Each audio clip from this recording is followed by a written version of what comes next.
Viewers আসসালামু আলাইকুম ওয়া রাহমাতুল্লাহ।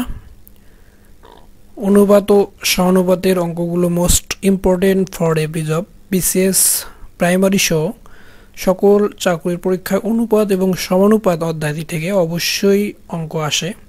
সুতরাং আপনারা অনুপাত এবং সমানুপাতের অঙ্কগুলো অবশ্যই আয়ত্ত করবেন, তাহলে প্রত্যেকটি চাকরির পরীক্ষা আপনারা এখান থেকে কমন পাবেন। আমরা আজকে আলোচনা করব অনুপাত এবং সমানুপাত অধ্যায়ের মোস্ট কিছু ইম্পর্টেন্ট টেকনিক এবং অঙ্ক। সুতরাং আপনারা ভিডিওটি শেষ পর্যন্ত সঙ্গে থাকবেন। তাহলে আমরা ফার্স্ট আলোচনা করব হচ্ছে মিশ্র অনুপাত। আমরা মিশ্র অনুপাতের উদাহরণ হিসেবে যে অঙ্কটি নিয়েছি আপনারা এখানে দেখতে পাচ্ছেন 5:18, 7:2 এবং 1:2 এর মিশ্র অনুপাত কত? এটি 12তম বিসিএস পরীক্ষায় এসেছিল। সো আমরা যখন মিশ্র অনুপাত বের করব তখন আমরা যেটি করব সেটি হচ্ছে এই যে অনুপাতগুলো দেয়া আছে 5:18, 7:2, 1:2, এই অনুপাতের যে প্রথম সংখ্যাটি আছে 5, 7, 1 এগুলো আমরা আলাদা করে গুণ করে ফেলব। তাহলে আমরা লিখব মিশ্র অনুপাত ইকুয়াল 5 × 7 × 1। দেন অনুপাত চিহ্ন লিখে আমরা যে দ্বিতীয় অনুপাতের পরে যে সংখ্যা আছে এখানে 18, 2 এবং 2 সেই সংখ্যাগুলো অনুপাত দিয়ে আমরা গুণ করে ফেলব। তাহলে আমরা যদি গুণ করে ফেলি তাহলে আমরা এখানে 5 আর 7 গুণ করলে পাচ্ছি 35 এবং এখানে 18, 2 এবং 2 গুণ করলে পাচ্ছি 72। তাহলে আমাদের মিশ্র অনুপাত হচ্ছে 35:72। এটি হচ্ছে উত্তর। আশা করি আপনারা বুঝতে পেরেছেন। এখন আমরা যেটি আলোচনা করব সেটি হচ্ছে ব্যস্ত অনুপাত। ব্যস্ত অনুপাতের অঙ্কগুলো আসে, ছোট ছোট অঙ্ক কিন্তু এগুলো আসে, এগুলো আপনাদেরকে জানতে হবে, না হলে আপনারা পরীক্ষায় ভুল করবেন। সুতরাং এখানে উদাহরণ হিসেবে যে অঙ্কটি আমরা নিয়েছি 4:9 এর ব্যস্তানুপাত কত?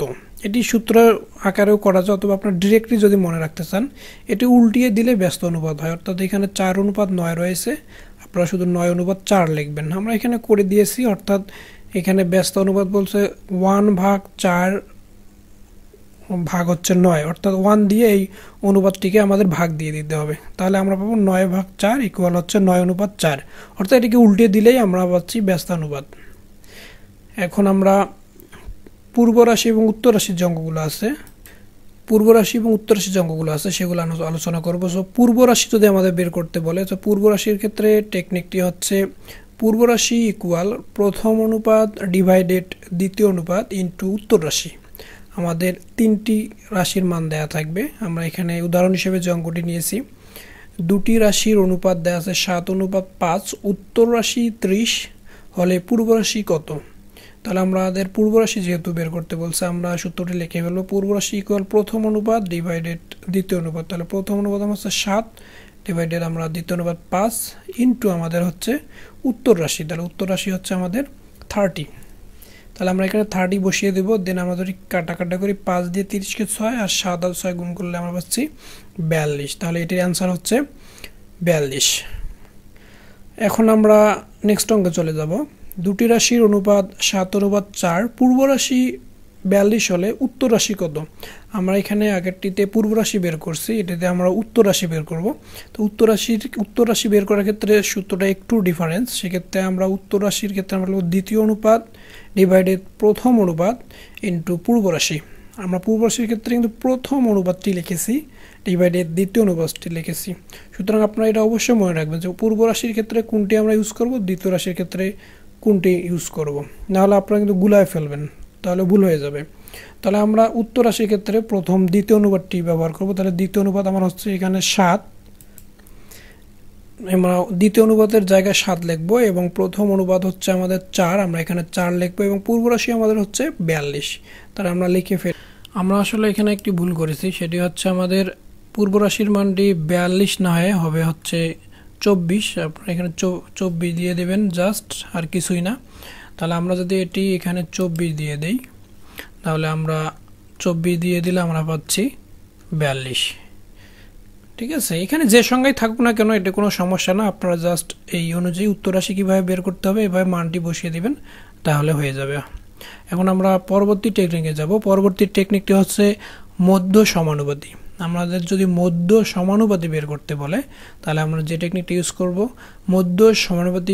এখানে মধ্য সমানুপাতের যেটি সূত্র, মধ্য সমানুপাতির ক্ষেত্রে আমরা লিখব মধ্য সমানুপাত ইকুয়াল রুট ওভার প্রথম রাশি ইন্টু তৃতীয় রাশি। তাহলে আমরা এখানে প্রথম রাশি এবং তৃতীয় রাশির মান বসিয়ে দেব। আমরা উদাহরণ হিসেবে যে অঙ্কটি নিয়েছি সেটি 24তম বিসিএস পরীক্ষায় এসেছিল। টিপুর বয়সের ও তার বাবার বয়সের মধ্য সমানুপাতিক। টিপুর বয়স 12 বছর, বাবার বয়স 48 বছর হলে তার বোনের বয়স কত? যেহেতু মধ্য সমানুপাতের কথা বলা হয়েছে সুতরাং আমরা ডিরেক্টলি সূত্রটা বসিয়ে দেব মধ্য সমানুপাত ইকুয়াল বা বোনের বয়স ইকুয়াল রুট ওভার টিপুর বয়স হচ্ছে 12 বছর এবং তার বাবার বয়স হচ্ছে 48 বছর। তাহলে আমরা যদি করে ফেলি তাহলে আমরা পাবো 24 বছর। এটি হচ্ছে উত্তর। আর এই মধ্য সমানুপাতের ক্ষেত্রে আপনাদের যে ভাষায় যে অঙ্কটি আছে এরকম অঙ্ক থাকতে পারে অথবা সমানুপাতিক আকারেও থাকতে পারে। দেখা যাচ্ছে যে একটি মধ্য দুটো রাশি দিয়ে দিল, প্রথম রাশি এবং তৃতীয় রাশি দিয়ে বললো যে মধ্য সমানুপাতি নির্ণয় করো, তখন আপনারা মধ্য সমানুপাতি লিখে রুট ওভার প্রথম রাশি এবং তৃতীয় রাশি লিখে করে ফেলবেন, এভাবেই তাহলে হয়ে যাবে। আমরা আজকের টেকনিকের লাস্ট অঙ্কটি করব। একটি অঙ্ক আপনারা দেখতে পাচ্ছেন তামার পরিমাণ আমাদের বের করতে। এখানে যেহেতু অঙ্কটা আমার তামার পরিমাণ বের করতে হবে তাই আমরা এখানে তামার পরিমাণ লিখেছি। আপনারা অন্য অঙ্কের ক্ষেত্রে যেটির পরিমাণ বের করতে বলবে আপনারা সেটি লিখবেন। তাহলে তামার পরিমাণ ইকুয়াল হবে মোট ডিভাইডেড অনুপাতগুলোর যোগফল এবং যেটি বের করতে বলবে সেটি আমরা লিখে ফেলব। তাহলে উদাহরণ হিসেবে আমরা যে অঙ্কটি নিয়েছি সেটি হচ্ছে একটি সোনার গহনার ভর হচ্ছে 20 গ্রাম, এতে সোনা ও তামার অনুপাত হচ্ছে 3:1। তাহলে তামার পরিমাণ কত? তাহলে আমরা সূত্রটি লিখে ফেলবো। তাহলে আমরা এখানে মোট ডিভাইডেড অনুপাতগুলোর যোগফল ইন্টু যা বের করতে হবে তার অনুপাত, তাহলে আমাদের মোট হচ্ছে আমাদের 20 গ্রাম, আমরা 20 গ্রাম লিখে ফেলবো। আর অনুপাতের যোগফল হচ্ছে 3+1 এবং আমরা লিখে ফেলবো 3+1 এবং আমাদের বের করতে হবে যেটি তামার পরিমাণ তার অনুপাত হচ্ছে 1। তাহলে আমরা এখানে 1 বসিয়ে দেব। দেন আমরা যদি ক্যালকুলেশন করে ফেলি তাহলে আমরা পাচ্ছি 5 গ্রাম। এটি হচ্ছে অ্যান্সার। আশা করি আপনারা বুঝতে পেরেছেন এবং এই অঙ্কগুলো আপনারা পরীক্ষায় কমন পাবেন এবং এই ধরনের অঙ্ক সচরাচর আসে, সুতরাং আপনারা এগুলো আয়ত্ত করবেন। তো সবাই ভালো থাকবেন। আল্লাহ হাফেজ।